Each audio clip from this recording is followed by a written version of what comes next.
1 in 25 people have had a near-death experience, according to the research from our next guest.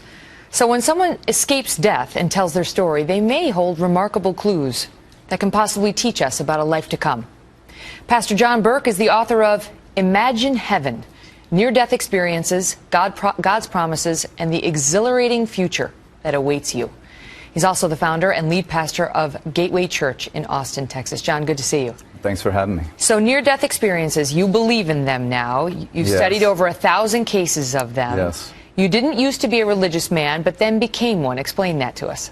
Well, when my dad was dying of cancer, someone gave him the first book on near-death experiences, Life After Life.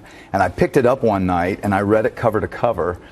And after reading it, I thought, oh my gosh, like, if this is true, this is the most important thing I could possibly find out about. What were the commonalities you heard in the stories? Yeah, in Imagine Heaven, I write about 12 commonalities, like we're ourselves. We have a body, but they talk about how we don't just have 5 senses. It's like we have 50 senses. Do we look the way we looked when we died, or do we look the way we looked at our favorite age? How do we look? Well, that's an interesting question, because people say a little bit different things, and I have my own theory I come up with in the book. But people basically say we're in our prime, and you recognize each other, and they see beauty, not unlike Earth, mountains and trees and, you know, gorgeous flowers, but they experience it in other dimensions of time and space. Is there a peace? Oh, it's unbelievable. People talk about, well, many people talk about being in the presence of this man of light that they know to be God, and in his presence they never want to leave. What people always say is, I felt like I was home.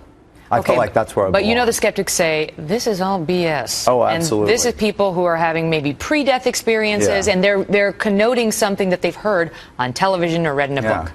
Well, and I was an engineer before a pastor, so I have a very analytical mind, and I ask a lot of the same questions. And I've interviewed doctors who have had these experiences, and I write in chapter 2 about skeptical doctors and the afterlife, what it was that convinced so many cardiologists and oncologists that these are actually showing us some picture of what's to come. Is there anything that jumps out at you as most persuasive?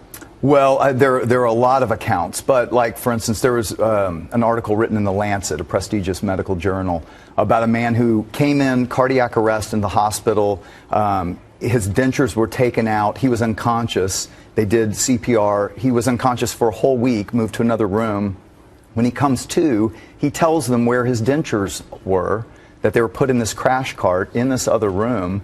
He couldn't have possibly seen that, except he said he left his body, he witnessed what had happened.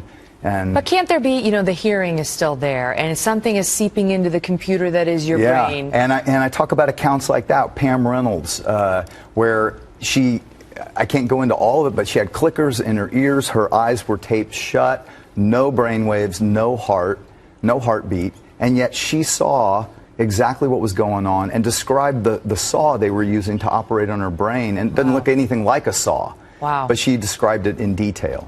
You know, that book, Life After Life, I can say this, really helped my mom after my dad died back in 1985, and I know it helped you and was the beginnings of this. It is called Imagine Heaven by John Burke. Thank you for being here. Oh, thanks for having me here. Let's hope you're